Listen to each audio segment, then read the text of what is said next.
The door is obviously very much open. I think his announcement also is that it is being delayed or rather postponed to the to the latter part of the year.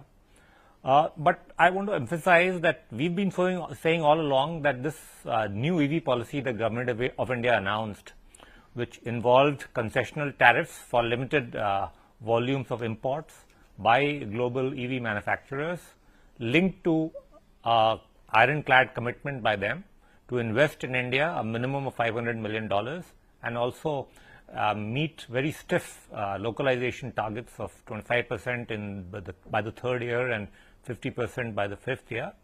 It was meant for all global EV manufacturers and domestic manufacturers.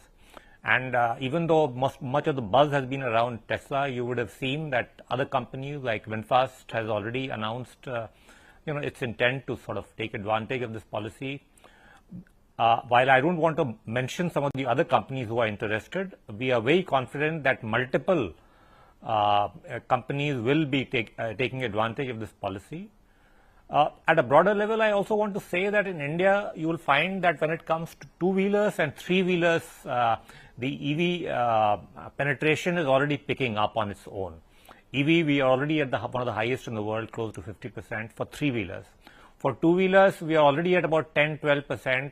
And we have such a dynamic startup ecosystem around two-wheelers in particular that we are very confident that that transition will happen over the next 5 years. In passenger vehicles, we have this lag where the penetration so far is only about 2%, which is why we wanted to sort of kickstart this process by creating a policy which sort of incentivizes manufacturers to come into India in larger numbers and really bring in their latest models and technology. As I said, we are very confident that not only the company that you mentioned, Tesla, but also several others are going to take advantage of this policy and help create this transition in the passenger car space as well.